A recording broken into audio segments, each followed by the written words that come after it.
Welcome to Inspire Campfire, a podcast where ordinary people tell their stories of extraordinary adventure.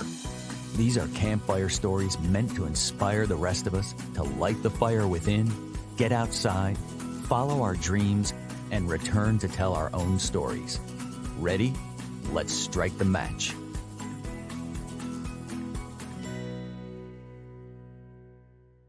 Welcome to the show. I'm your host, Scott Wurtzbacher, and today I want you to imagine yourself experiencing a shipwreck and becoming a castaway.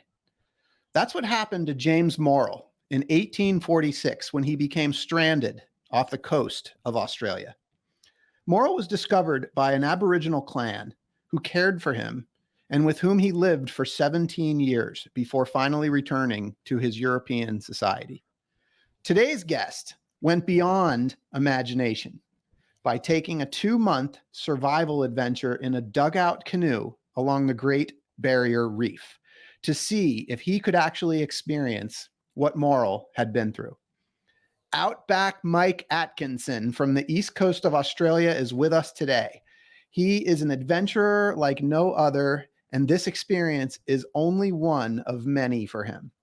Mike was recently a cast member on the survival reality show Alone Australia.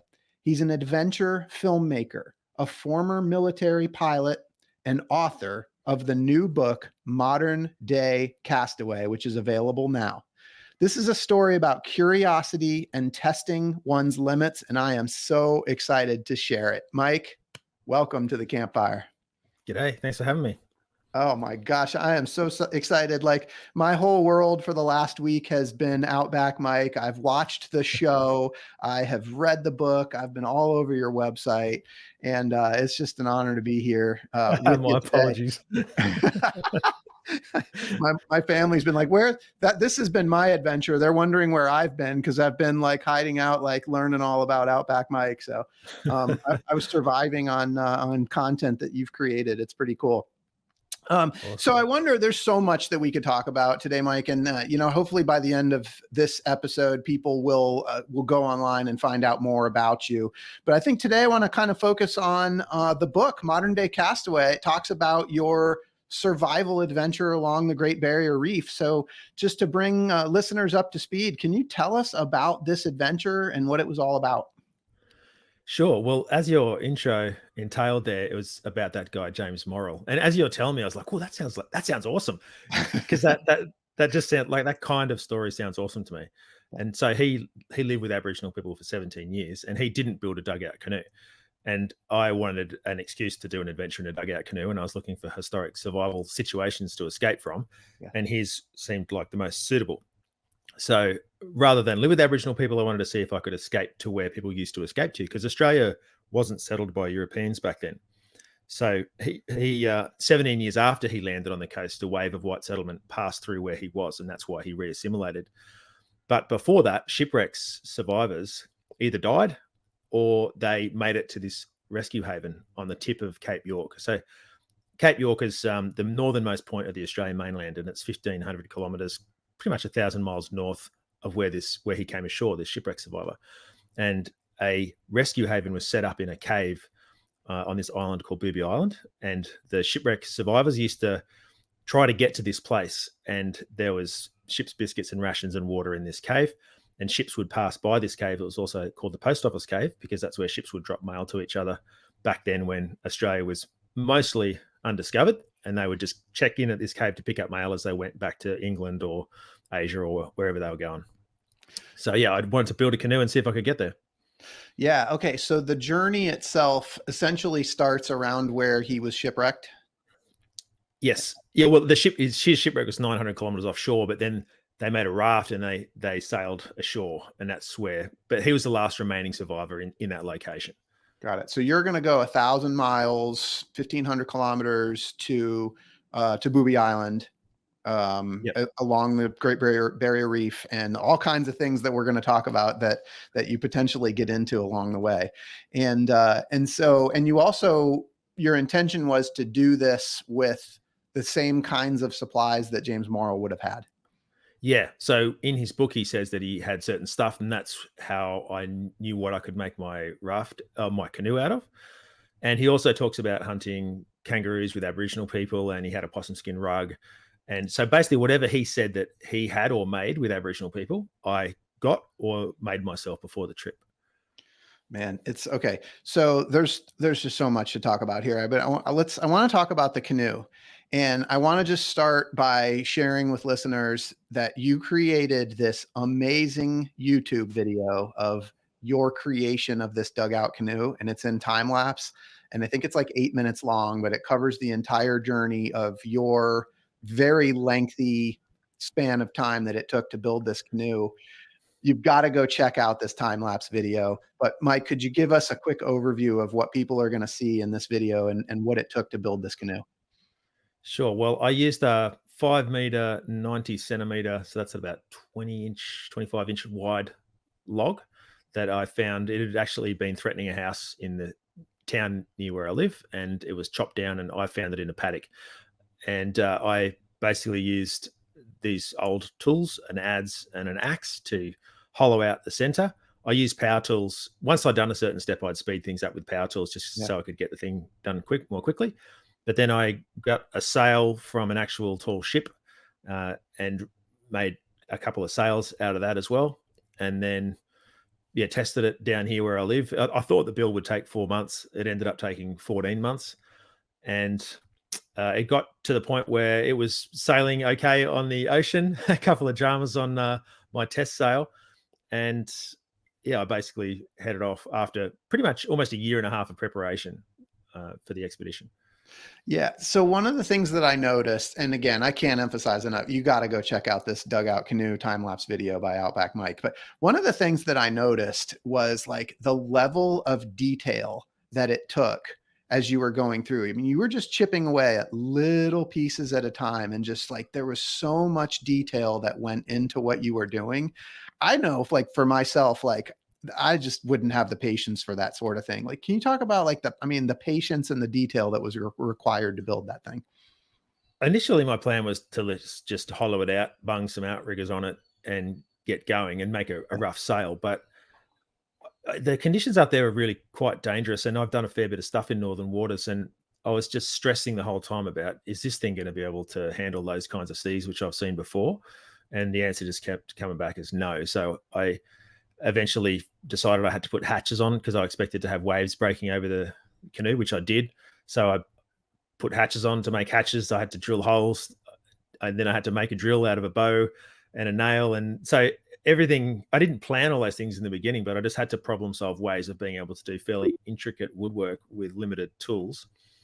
And yeah, and then you filmed it all at the same time, which probably slowed it down about at least 40% by filming everything with this particular sliding rig, just because I wanted my time lapses to be moving and all that kind of stuff, which is one of the reasons the video's got so many, like 17 million views or something on it. So yeah, it was a lot longer just because I knew it had to be really safe to be able to do this expedition. Yeah. And I'd love for you to just talk a little bit about, like, I guess the attention to detail that you bring to things in general in preparation, because like this thing took you 14 months, like, and you were so committed to this project. And I think, you get a few months in, like, you don't want something to go wrong with this thing and have to start over again. And so like clearly you researched and you were prepared. I mean, this was a really well thought out process. Yeah, I researched the tools he had and all those things, but I didn't have plans or research boat design a lot because I felt that would have been cheating. The shipwreck survivor was a marine carpenter, so he had a bunch of skills, but he also wouldn't have had plans with him. So that's part of the reason it took time too, because when I problem solved, I had to kind of make up a new way of doing something without going and cheating and looking somewhere else. And for this style of canoe, it's very unusual to have a canoe that would do this kind of journey anyway. So it needed all of its own unique features. Like I had to be able to paddle it. And then if you're paddling into a headwind, the wind drag from the mast is too big. So then I had to make collapsing sails. And there's basically, when I've looked at other dugout canoes, there's a lot of design features on this one that I haven't seen anywhere else. And that's just because of the limitations and constraints that I had into this fairly unusual situation I was putting myself into. Yeah. So were you nervous when it was time to like put it in the water and see what would happen? Oh yeah, I was super nervous, and I did a couple of test sails, one in the pool, and then one at a boat ramp. But then Uh, I was waiting for this window to test it, and like a decent weather window, and there just one never came. And this kind of suitable weather window presented itself, and I was running out of time to test it, do refinements, and then take it on the expedition and get it completed before the cyclone season started. So I decided I'm going to have to take the risk and test it in these conditions, which aren't ideal and they're a bit dangerous. So that's what I did. I drove to local beach, and I live 2,500 kilometers, 1,500 miles or so south of where the shipwreck survivor happened. okay. So the oceans down here it's kind of almost a southern ocean. So there's big waves, big swell, different kind of sea risks. And I ended up getting it setting sail, and I got some awesome drone shots of it sailing, and it seems to bounce along the ocean quite nicely. But I could see that the sides weren't quite high enough and waves were nearly lapping over the front. And I ended up committing and going for this big test sail. So exiting this sheltered bay and heading out into the ocean. And straight away when I got out there, I was like, oh, the outriggers the arms feel too flimsy. I'm going to have to thicken those up. And that was about an extra month of work afterwards. But as I tried to turn and sail back to the mainland, the wind had shifted slightly. The current was going against me more than I anticipated. And there was more, there'd been some flooding too. So the port that I was trying to sail into was harder to get into. And then the top of my mast broke, and I ended up drifting out to sea on my canoe going, oh shit. And this is just isn't a good. test run. Yeah, this was just a test run. And there was forecast conditions were going to be worse. So I ended up having to call for assistance. And so the Marine police came and towed me in. And as they dropped me off, I felt like an absolute idiot, of course. And as they dropped me off, they said, oh, do you mind if we put a picture of this on our Facebook page? And I was like, oh, I didn't want to say no to these guys because they just helped me out. And they put it on their Facebook page, and it kind of went viral, and then news picked up on it. And so it was in the Daily Mail, this captain needed a rescue and all this kinds of stuff. And that's a real disaster. Just personally, I hate needing assistance. And also I was about to head off on this far more risky expedition. And I felt like I'd used up all my brownie points, as we call them here, I would already needed a rescue before the expedition. So if I got rescued on the expedition, the public would have been even less sympathetic. So that added a massive layer of stress as well. Yeah. And so what did that test experience do for your confidence in terms of setting out on this 1,500 kilometer journey? Well, it brings it home how risky it was 150 years ago. When you sailed in a ship, there was, I don't know what the percentage is, but it's probably like a 5% chance you were going to die. And even the heads where I was pulled into for this test sail, there's shipwreck stories all around that place from the same period. And I was putting myself in a shipwreck survivor's position from the same period. And they all shipwrecked then because particularly when the wind's blowing a certain way and you can't tack up wind, or there's navigation problems, or something breaks, then you end up getting shipwrecked. So I decided to mitigate the risk by taking a small electric engine, which only had an hour of battery, just to help me get out of a tight spot. But it wasn't enough to kind of cheat and do the whole trip. Yeah. But really, it's just like, man, this really is going to be tough. And it was, yeah. So I was really nervous as I completed all those preparations and drove up to the start point in my car. It was really, really nerve-wracking. And also in Australia, we had COVID at the time and all the borders were closing, and I had to rush my pack up, and I only just crossed the border like a day or two before the borders closed, and that would have ruined my whole expedition as well. So there was just a lot of stress, and also that rushed pack up meant that I forgot stuff, and yeah, it's just not ideal to be going through that but that's like all adventures. Like that, rarely do you have an adventure where you set off and everything's like, yeah, I'm totally packed up and ready to go. Yeah, it's not an adventure otherwise. So speaking of an adventure, I don't want to give too much away because people need to get the book. And there's going to be a movie that's going to come out too, right? Yeah, I'm making my own. So yeah, I shot my own feature film on that with my I can't wait. Fairly I decent can't wait stuff to see that. So I don't want to give too much away, but I wonder if you could just share a little bit about some of the things that you experienced along the way. Well, the first week I had nice weather to be able to ease into it, but then things quickly started going wrong. Like my rudder snapped, and a lot of the islands and parks or the mainland of the Barrier Reef is national park. So you're not allowed to cut down trees to fix things. So I was restricted to using driftwood, and all of those skills that I'd learnt as I built the canoe ended up being pivotal to being able to fix it just with these limited tools when I was out there. I had real struggles with getting food, particularly the southern half of the reef. I didn't catch a fish the whole time when I was trolling these lures that I made. One was out of an antique spoon and another one I carved out of wood. And I just didn't get a single fish. And as I got past the population centers, then I started to catch fish.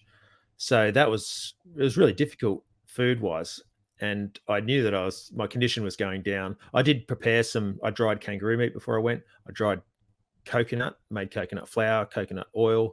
I gathered native honey and native ginger. So I bought the same kinds of bush tucker supplies that he could have brought with him, but that was only a small amount. And yeah, I was going downhill. So I was in a kind of a race to hurry up and finish so I didn't run out of condition. But then the seas were often so big it was too dangerous to go out. So I was constantly weighing one risk up against the other.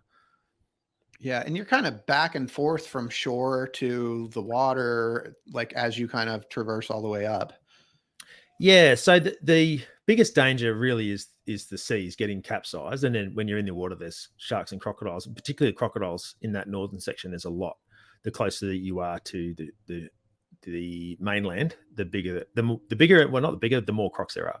So that was anchoring overnight was the biggest risk of disaster in many ways, because on the mainland the waves are breaking and your canoe will just get smashed up. And if you try and rescue it at night, there's crocs around. I've been in this situation and had to try and salvage a swamped boat and had a croc right behind me when the sun's light enough for me to be able to see what's going on. So most of the time, or 3/4 of the time, I would anchor behind reefs or islands. So that would mean I'd be probably 5 to 10 miles offshore, but then in the lee of an island. It's still quite hairy because the waves would wrap around, but that was the safest spot for me to anchor and stay the night. And I would sleep on the canoe most of the time because it took a lot of effort to transfer stuff ashore. And then if the seas or the wind switched and my waves and my canoe started getting bashed up, I would have to swim out at night. So I'm better off being on the vessel than being on the shore. And so that presented its own problems because I'm sleeping in a hammock inside this hollowed out log, and there was crocs around as well. So I'd made these hatches. That was another reason I made the hatches. It wasn't just for the ocean, it was to keep the crocs out at night. So I could, if a croc did climb on board, which they didn't in the end, but I did camp when there was crocs around, and their body weight would have held the hatches closed, and then I could slide a knife up through the gaps to get them off. That was the plan anyway. And that's one of the things I like about adventures, because you come up with these fairly, unusual ways of being able to deal with the risk, and no one is going to tell you it's a good idea, but you kind of go, well, I think it's a good idea, and I have confidence in my, from the age of a little kid, like I was given a lot of freedom to do my own things and make risky things, and so I learned to trust my own intuition about what's safe and what wasn't. And the croc hatch idea was another one of those that I felt confident that it would work. It just kind of looks a bit Rambo, but I do think it's a fairly solid plan considering all of the other risks that I had to weigh up at the time.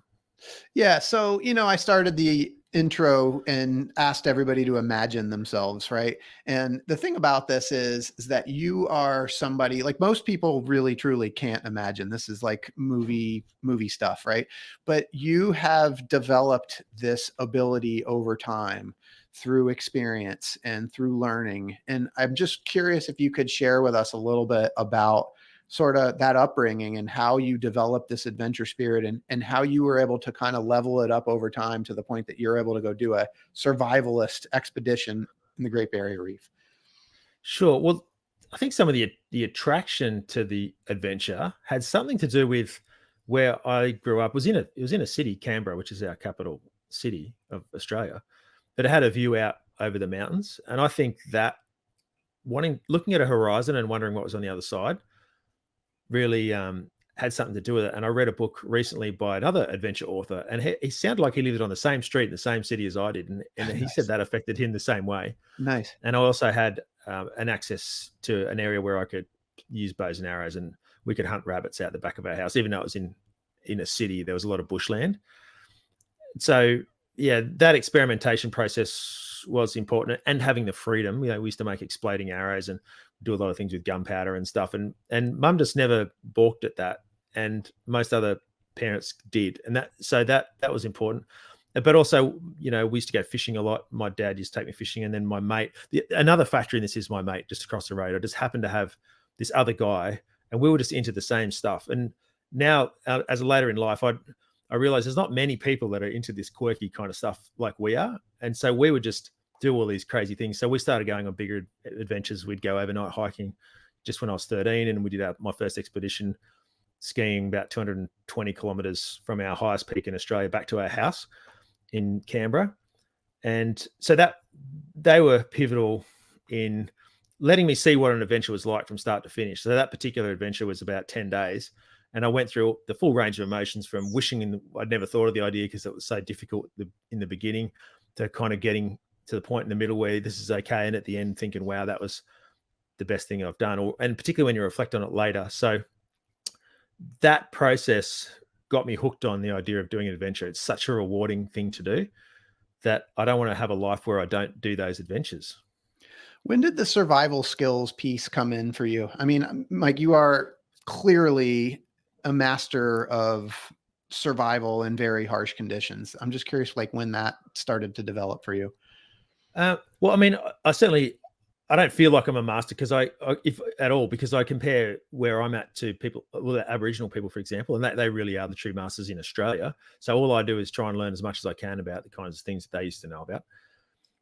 But there was this TV show when I was a kid called The Bush Tucker Man, and it was about this guy in the army, and he used to go around gathering bush food, and he'd analyze it back in the lab, and he did stuff with Aboriginal people. So that was one of the major factors watching this show, going, I want to do something like that.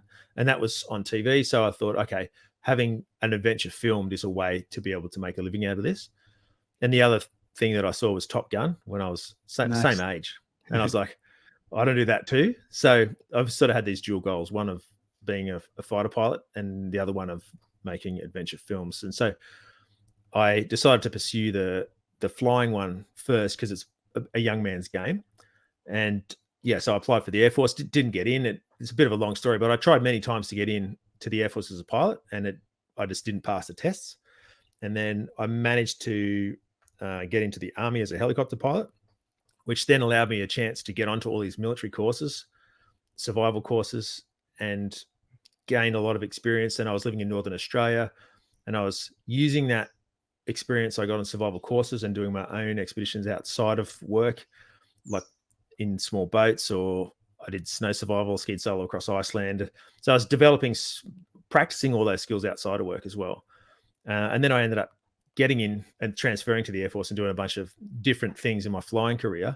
But all the way through, I was learning skills. But the other thing about being a pilot is it's all about, well, one of the important aspects of being a pilot is being able to deal with emergency situations. Mm-hmm. And they have a very set method of doing that.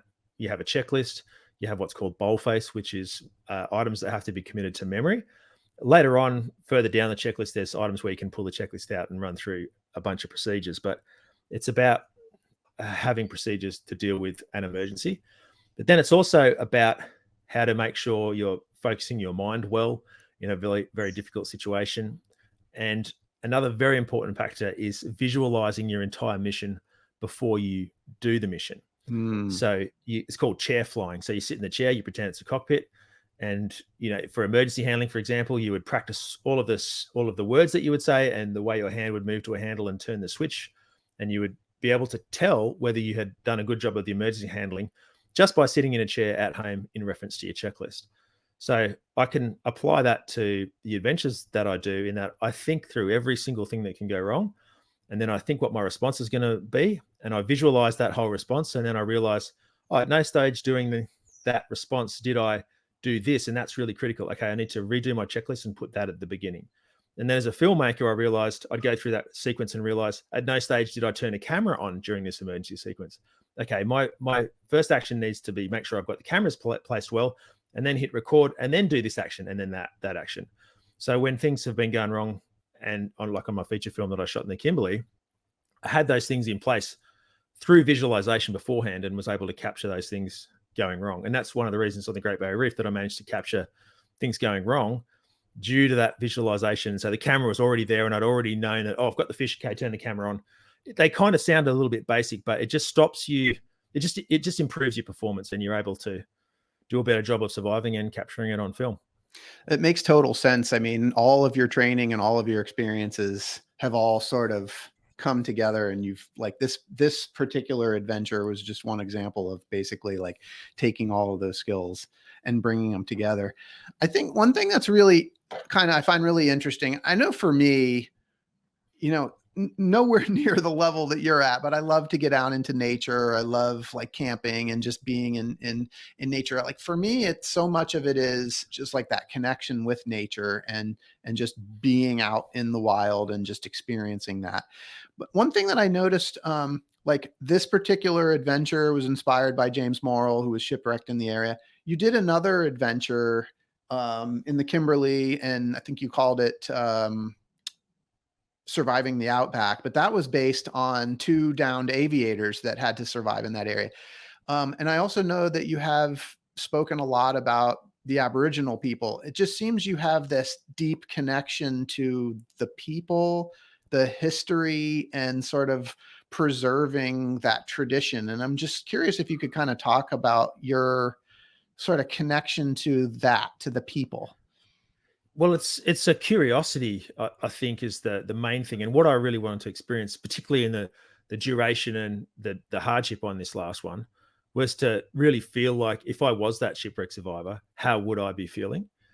And about 2/3 of the way through the expedition, I was stuck on an island for 10 days because the seas were too big to get off. I was running out of water and I was getting so dehydrated that my eyeballs were sticking to my eyelids. And so whilst it's not like Aboriginal people would have lived in that. They lived in groups. They weren't solitary like I was, although they did go and walk about occasionally. I was still forced to live off the land. And in the same way that this shipwreck survivor had these limited materials, but I had made my own spear, and I practiced for 1.5 years before the expedition on how to throw a spear using what we call a woomera. I think you guys call it an atlatl. It's an extension spear thrower. And I was able to, by this stage, get a single mullet that I'd aimed at from 20 yards away and nail it through the head. Now, they weren't all headshots, believe me, and I missed plenty. But there were just times when I was really, really so tired and stuff, and I just had to summon up all of that energy, concentration, and focus and nail a fish through the head with a spear. And that is probably one of those kinds of things are some of the most rewarding things. And that's when I felt closest to how Aboriginal people, I can't really say I would know what their life is like, but I just felt like, if they looked on at that, they might go, oh yeah, that's not bad. They probably nailed twice as many, but it allowed me to feel like I was forced to do it, and I was actually doing okay. No, I wasn't nailing it, but I certainly felt immersed in that situation. And the longer you do something like that, the more reward you get out of it, because your mind is in that place for a lot longer. And there was another shipwreck survivor who was looked after by Aboriginal people up there as well. And there was another island further north where I was going through similar tribulations. And I could see on the mainland, the headland where he'd come ashore as well. And he'd fully assimilated into Aboriginal society, and he got all the scars to prove it, literally the ceremonial scars. And he had like a scar, one scar on his right arm for every man that he killed in battle, and he had at least 4 in the black and white photo that I could see of him. And what those people describe, those shipwrecks survivors describe, is a really fulfilling, interesting life that they were living with Aboriginal people. Kathleen Cook said Aboriginal people were happier than we Europeans. Some very famous authors of history have postulated that foragers were happier than the peasants and office clerks that followed, because life was just so in your face. Like, with office jobs in agriculture, you're forced to do a monotonous task for a long time and often just eat fairly bland food. It's not quite so much like that now, but we're all like driving to work through traffic, and a lot of us aren't really loving life. But back then, as Cook said, they were happier than we Europeans. And that's because they're living in that environment that humans evolved in. You have that challenge of spearing the fish. You're surrounded by your family all the time. People are forced to sit around the campfire and dance, and that they are really connected with nature. They know what's going on. They know to move from this place to this place when they see this flower bloom, because that way they know that turtle eggs will be ready to capture, to grab. And so they're moving around, their diet's changing. This nomadic lifestyle is actually a fairly fulfilling one, really. And that's why a lot of people that have a lot of money travel the world, right? So there's a lot of things that are benefiting that culture. And I just got to have a little glimpse of it, I guess, in the way that I lived. And I would also visit Aboriginal people and elders and get information from them on this journey. And they would help me. Sometimes I'd go to the bush tucker with them, but they'd explain those things about how they would manage the land and that stuff. So yeah, the other really difficult side of it is, Australia was effectively invaded. If you look up the definition of invasion, that's really what happened. And there was a lot of massacres of Aboriginal people, and they were removed off their land. And that's really distressing, particularly when you're hearing about it from a descendant of one of those people. And she's talking about how 800 of her tribe was massacred in this one valley that we're looking at. And so I equated that risk to how they must have felt about their own loved ones dying, to me, communicating to my mum via a little satellite messenger that she could tell that things were going bad at times just by the positioning of the dots and the fact that I was setting off more location pings than normal. Yeah. And whilst my situation is totally different and a lot better than theirs, somehow those two issues of safety ended up intertwining in my brain, and I got very emotional about what happened to Aboriginal people. I think because my own life was at risk, and it's easier to empathize with somebody else when your own life is at risk. You just used the word that's been like simmering in the back of my head the whole time you were talking, and that is empathy.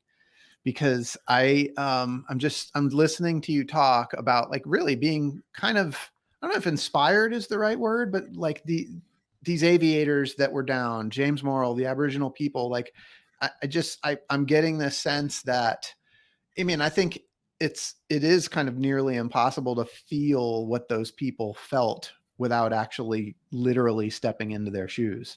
Yeah. It seems like that's kind of what you set out to do here, was like, it's almost like a journey to experience empathy. And it really is. Yeah. And the other side of that is you don't have to be doing a historical thing to get those benefits from an adventure. Just the very fact of being on an adventure by yourself for an extended period of time you end up just by circumstance and bad luck being in situations where you get really worried, really scared, and then really happy at the same time. And so when I caught my first fish, I was literally crying with laughter. And that was something I'd never experienced in my life. And without going on an adventure, I reckon I would have gone through life never having felt that. So, whether you're climbing mountains or whatever ventures people do, the harder the harder they are, the more rewarding they are. Yeah, I love that you just brought up emotion. And I actually was going to save that question for later, but this is a good time. Like I did want to ask you how you experienced emotion on this adventure, because there was a part in the book that I also want to address where you recognize that there's a time and a place where sometimes you just have to push thoughts out of your head. And we talk about mental toughness, and I want to go there too. But let's go ahead and talk about emotion. Like, how did emotion show up for you on this adventure? Well, I became more emotional, particularly in the last quarter of the trip, where the dangers were increasing and I had to commit to bigger seas. There was more crocs around that was kind of pushing me out of the places where I was trying to camp or anchor. So I became more emotional, and that's where, at the start of the trip, I've come out of normal society, and you have filters and guards up and stuff when you're filming, and it'd be great if humans didn't have that, but you naturally do. But by the end of it, your guard is down, and so I was tearing up a fair bit on camera, and with other people, even when I'm chatting to elders and they're talking about the horrible things that have happened, I just can't help but cry.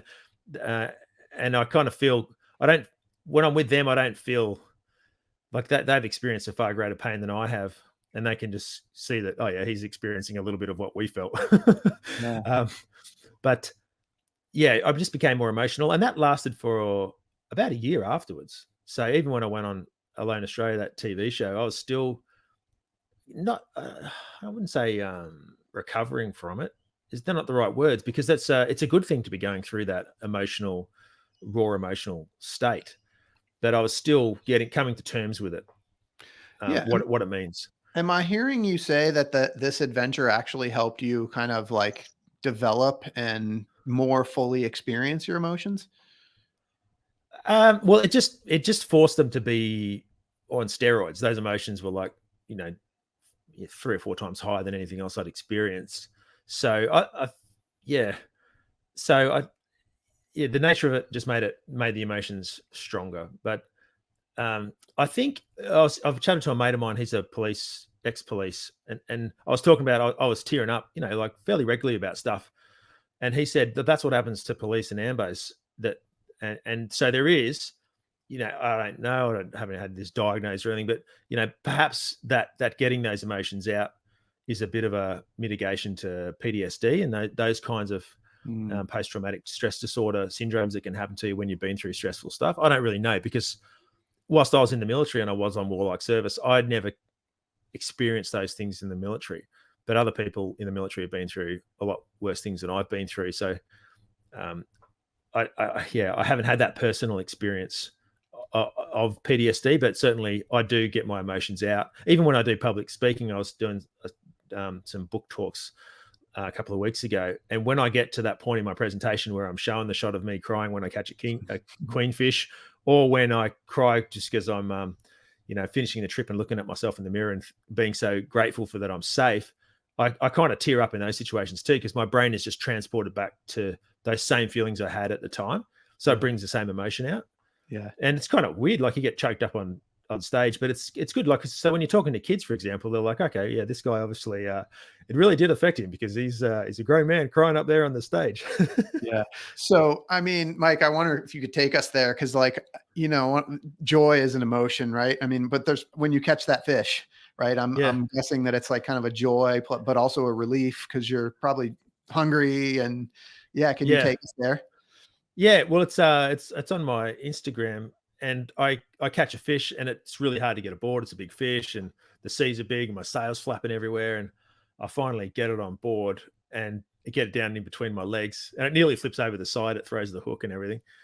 And then I kind of turned the cameras off, and then I was just sitting there going, I started feeling emotional. So I turned them back on again and just started talking through the experience. And then I started crying, but then laughing as I cried. And, it almost sounds like I'm really angry about something, but I'm not. So I'm kind of swearing and laughing and crying at the same time. It's pretty random.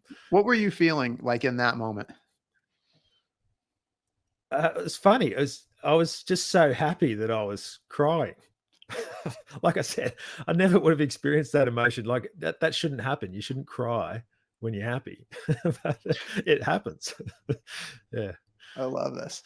So the other side of this, maybe it's not the other side of this. This is what I want to explore, is this topic of like mental toughness. Cause you've talked about having to develop that mental toughness. Like you talked about it a lot in the Alone Australia show. I watched you talk about that. What does mental toughness mean in these survival situations? Well, really, I think being able to be mentally tough is just being agile enough to be able to keep your brain in a place where it doesn't need to be tough. So if you focus on, wow, I'm cold, hungry, and wet and scared, and you dwell on that, it'll be horrible and you'll spiral downhill mentally. Whereas if you've been cold, wet, hungry, and scared plenty of times before, for starters, it won't take you so much outside your comfort zone. But there's plenty of coping mechanisms that you can use. And the most common one I use is comparing my situation to others. So on all of the things I've done, it's probably nothing worse, nothing worse than what people have been through in particular wars, like, World War I in Australia, Gallipoli, also what Aboriginal people went through in those frontier wars in Australia. So you're like, this sucks, but at least my family's not dying in the background. At least I've got an EPIRB, like a satellite beacon. Those guys didn't have a satellite beacon. So that someone has always done it worse. So if you think about that, then you go, okay, well, you sort of tell yourself, oh, hard enough, mate, it's not that bad. And then you start thinking about the other things that you need to do. So your brain's not dwelling on it. So you're using mental techniques to stop your brain dwelling on stuff. And then as far as having to have the energy to film at the same time, because you're already tired and all that kind of stuff, that's a full-time job. You really just have to switch off that side of your brain that gives into discomfort. So what I'm hearing you say, like, mental toughness is not pushing emotion aside. That's right. Yeah, it's just moving your brain into a place where it doesn't dwell on those bad things in a way. It's kind of like, yeah, you don't suck it up and then just keep concentrating on how, oh, this sucks, this sucks. You just shift your mind and think about, you just kind of put up with it. And part of the reason I've seen that is I've seen other people in hardship. Like when I was young in the military, I'd be doing some stuff that really sucks, and I'd be like whinging, and I'd see some other person and I'd be like, that guy's still got a smile on his face. Oh, he's just laughing and joking about something. I'm like, I want to be more like him. So it's looking at other people's examples of them being in hardship and them not being a whinger.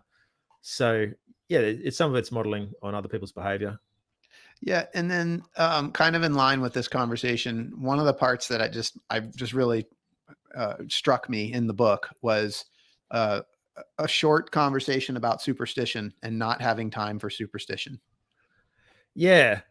So superstition can affect people's behavior a lot. And when you affect their behavior, you affect the way that they operate in dangerous situations. And therefore, superstition, if you make a decision based on superstition and it's a bad decision, and there was another option that was a lot safer, but you didn't go that way because you were superstitious about something, then superstition can literally kill you. So I try not to, if I see something as superstitious, I try to just go, yeah, that's rubbish. I'm going to completely remove that from all of the factors that I weigh up in relation in my mind when I evaluate risk. I'm going to remove superstition because it's not based on fact, and I need to make really smart, rational decisions. So when people are worried about, oh, it's the 13th, you can't leave on a journey if it's the 13th or the Friday. Well, the 13th might be the best weather window you've got. You know what I mean? So, I make a point of ignoring it completely. And I have, tested it a little bit where I've deliberately done stuff, like I can't even, like not naming things, or I've gone against superstition and gone, yeah, that is crap. That was a really risky thing I was doing. I know if something had gone wrong, people would have said, oh, it's because you did it. And, it was the Friday the 13th or something. Yeah. So I'm not a fan. And I've seen a couple of things pop up on social media where there is a reason why humans are superstitious. And it does help you gather together around certain events, which can help you survive in a group situation. And religions are the same. So there's an evolutionary reason for why these things arose, but I try to notice when I'm abiding by those things that I shouldn't be. Yeah. Well, and so I thought this was kind of fun. Like, for this very reason, you avoided naming the canoe for a long time, but eventually you did. Yeah. Well, I didn't. Yeah, I just didn't name it because I didn't want to give into it. But then I did because I felt like, oh, you know what, we've gone through some stuff here, and I feel fond of this canoe. So yeah, I decided to name it the Salty Kangaroo because I was eating kangaroo meat and it was covered in salt and it bobbed along on the ocean. But I also wanted an Aboriginal name. So when Captain Cook landed at Cooktown to fix his ship, the Endeavour, when it hit a reef, the local Aboriginal people, Giga Yimitha, called their name for the kangaroo was Gungaroo, and that's the one that Cook turned into kangaroo. So I called it, on one side of the boat, Salty Gungaroo, Aboriginal spelling, and on the other side, it's Salty Kangaroo. Yeah, so good. So Mike, I mean, people got to get the book. They get to, watch your film when it comes out. But there's also Alone Australia that you were in, and that was such a fun thing. So you were essentially in one place in the wilderness in Tasmania for 65 days, I think. And so I'm curious, like that, the Great Barrier Reef was you traveling a distance, whereas this was just you're in one place. What were the kind of differences there? It's a lot easier being in one spot because you're not constantly analyzing the risks that you're going to go through as you move that day, and the main thing is you can develop things and stay in one spot. Like you can start making a fish net and you don't have to keep moving all the time. And so you can develop your area and the things that you have in your area. Whereas when you're passing through, you don't have really time to figure out what's happening in this place. So I got to know the plants and the animals very well in that little spot because I was there for such a long time. And you even learn the individual behavior of individual paddy melons. They're like little baby kangaroos. So one of them had like a really skittish personality, and you'd be like really scared. And another one was a little bit calmer, and you could get like within a car length distance, but no closer. And you knew what time each one would come out and all that kind of stuff, which you just wouldn't get if you're just passing through a place. And even that period of time is enough to notice the distance in the sun. So when I first got there, the sun would only just come through a small saddle in the mountains to the north of me. So I'd probably have sunlight between, I don't know, maybe 10 a.m. and 2 p.m. But by the end, it was coming in a spring, and I had like 6 hours of sunlight, just because, or 8 hours actually, just the way that the ridgeline was shaped. So you could see the change in the seasons. And I'd always wanted to do something like that, where you're staying in that one spot. Yeah, it just seemed like, having read the book and watched the show, it seemed like on alone it was really hard to get food. Did you experience that much that same toughness on the Great Barrier Reef? Yeah, food was easier on the Great Barrier Reef for sure. So yeah, Tasmania, there's a couple of reasons. It's a difficult spot. Like there's a lot of environmental stuff in that area too. And it also rainforest, or that kind of forest, they're typically the hardest places to survive. Yeah. Not a lot of sunlight gets down through the trees. So there's very little to eat as far as plant life goes. And for some reason, the fishing was really bad there. And I could only catch fish in the week approaching the full moon. Outside of that, I didn't catch any fish, and that's both trout and ishul. I've come across that kind of connection between moon and fishing in many other places, but not in freshwater. So yeah, that was quite weird. And we had a lot of restrictions on the way we could get animals as well, which if those restrictions hadn't been there, I could have got them. I mean, if I was allowed to make a spear, I definitely could have speared those paddy melons. Yeah, but we weren't allowed to. And I could have made a bow and arrow. There's a whole range of So the restrictions were really quite difficult as well. Yeah, it's wild. I don't want to give too much away on that. People need to go watch Alone Australia as well. That was so great. Mike, all of this epic life, all of these adventures, you're also a husband and a dad.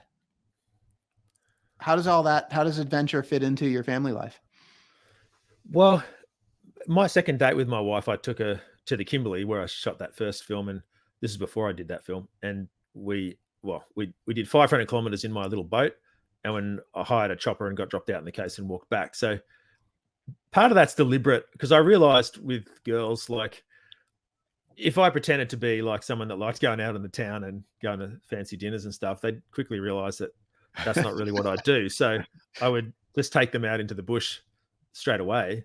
And if they didn't like it, then, well, see ya. That's not really going to work, is it? So she's always known that that's the kind of thing that I do. But she's not into that stuff nearly as much as I am. Yeah. But with the kids, I always wanted to bring the kids on, not survival adventures, because they're just no fun at all, really. But hikes and fishing trips and boating trips and those kinds of things. I've certainly, at least I try to take the kids on one of those at least once a year. So I did one a few months ago, 7 days in the Snowy Mountains. That was pretty tough. The kids are now 13 and 15, but I was doing stuff with them. Well, I was camping with them when they were baby, but I did a week-long hike with my son when he was 3.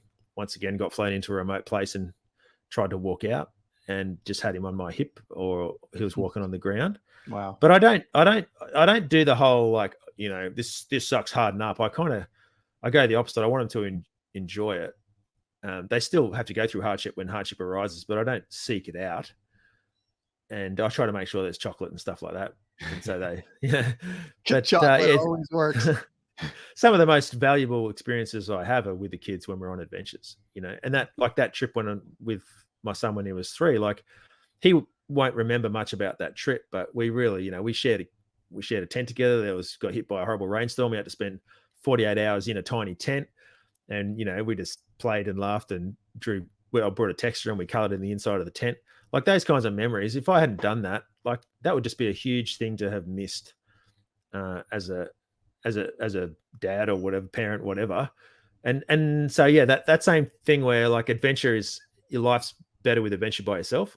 Life's better with adventures with your kids and your partner too. And so we did a family trek to Nepal. It was like 2 weeks.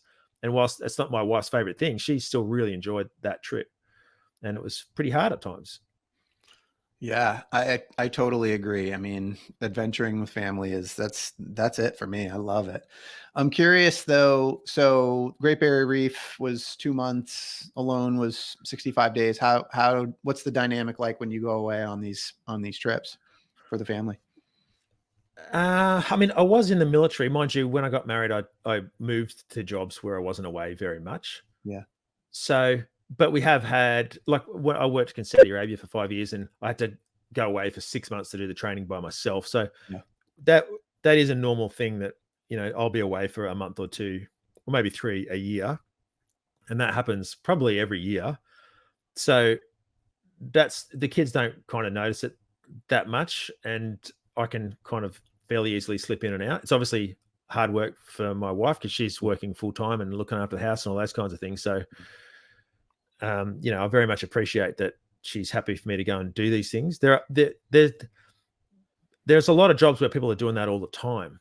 Yeah. And that's this job actually means I do that kind of stuff less, but it looks like I'm always off doing something because that's what people see when the content comes out. But most of the time I'm at home and doing school drop off and, you know, hanging, washing on the line and all that stuff. So doing a lot of housework. So it looks like I'm always away, but I'm not. Absolutely. I love that. And when you do come home, what's that like? Yeah, I mean, we live in a really nice place, not like 800 meters from the beach, and we've got an acre and it looks out over bushland, or farmland, but it's pretty bushy.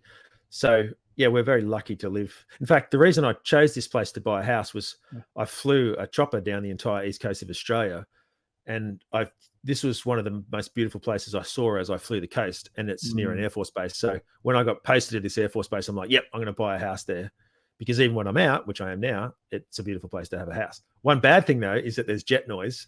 And, you know, it used to be me making the noise. Now you probably enjoy that though, because that's kind of your thing, right? Yeah, unless you're trying to record audio or an audio book. So there's a lot of the time where I'm like, okay, now's not a good day to try and record that. And also airspace wise, I fly drones a lot, and I can only fly it on weekends because the airspace is busy during the week. But you know, it's an awesome place to live. Yeah. And when Dad first comes home from an adventure, is it a big party? Not really. I normally just walk in and it's kind of like I mean, I never left. Like yeah, it's pretty. The dog goes nuts. The dog gets really sad when I go away because I work from home. I take him for walks all the time. We're always patting and cuddling all the time, and then I disappear. So and then when I'm away, the kids are at school and my wife's at work. So he's like, "Oh, life sucks for him."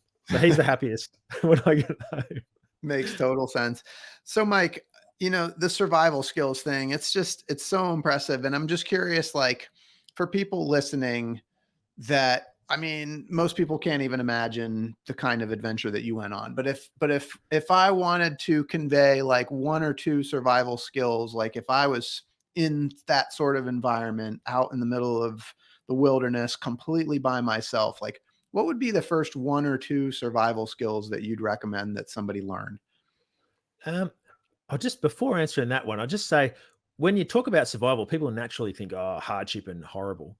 But I guess what I'm after is more a glimpse into how Indigenous people used to live. And for them, it wasn't survival, it was just life. So that's the attraction to it. I love but that. if you wanted to learn something, I really reckon learning to light a fire without matches is a really useful skill. And the bow drill method is probably the best one because you can just use your shoelaces. It's a hard thing to do. Like, you could YouTube it, and you could probably try it every day for a week, and you might get it, you know, if you can find a decent bit of wood and the weather's dry. That's a really good skill to be able to have. And if you are in a survival situation, even if it's a big one, a big group plane crash, you just need one person who knows how to start a fire. Yeah. And fire it's not just about the things it can provide you with for cooking and gathering water and stuff. It's just that mental, joy of having a fire as well. So that's a really important one. Another one probably be just take an awareness of where the sun is. Like you should be able to instinctively know. Well, once you've been looking at it a lot, you instinctively know, it rises in the east, and you've got this compass of where north is throughout the day. But just if you take notice of that, you'll find that you always can stay oriented a lot more easily and not get lost. Because some people, and myself too, if I'm not concentrating on it, if I'm having a deep and meaningful with somebody, I can be walking down a track and I can go, geez, I'm not as aware of where I am as I am normally. So just take notice of your surroundings. I think those are two really great recommendations, like especially for those of us that live in, urban, suburban environments, and it's just gotten so comfortable. Like, I think I want to do that. I want to go learn how to be able to just start a fire on my own. That sounds awesome. Expect hardship. Expect hardship. I love it. Expect a great reward though when you finally get one. I love it. So, Mike, if people want to learn more about you, get a copy of your book, or watch any of the films that you've made, or even watch Alone Australia, what's the best way for them to find out more about Outback Mike? Go to outbackmike.com. Awesome. And there's links there to all of the other content. Yeah. And I'll put a fair bit of stuff on Instagram, and I will be doing a lot more stuff on YouTube as well. But yeah, that's where you can get the book. And I do a podcast as well, where I just interview other adventurers and people who've been through survival stuff as well. I don't do heaps of episodes, maybe once a month. Love it. Well, we'll be sure to share some links in our show notes as well. And finally, Mike, I mean, your story, you've got story upon story upon story to tell. And at some point, Hollywood is going to make a movie about your adventures. I mean, it could be this one, it could be, you've got so many for them to choose from. But I'm curious, when Hollywood does make a blockbuster movie about you, who's going to be the actor that's going to play you in that movie? Oh man, I couldn't imagine it. But if I've been wanting to be like Tom Cruise since I was a little kid, because I saw Top Gun. So he could put it. He could do it. That's the perfect choice. You said he looks the same age as me already, but he's like 30 years older. So that would totally bring it full circle. I love it. What's the movie going to be called? Trying Not to Die. I don't know, probably. I love it. Trying Not to Die, starring Tom Cruise. That is amazing. Mike, thank you so much for spending some time with me today. This has been such a fun conversation. And for those listening, I hope you have been inspired today as much as I have. I hope Mike's story has encouraged you to listen to the voice inside that calls you to adventure, because we want to hear your story next. If you have a story to tell or just need a nudge to create one, please send me an email. We'd also appreciate it if you'd help us spread the word by leaving a review and sharing or tagging Inspire Campfire in your social media.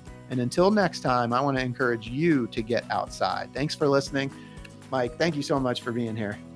Thanks heaps for having me.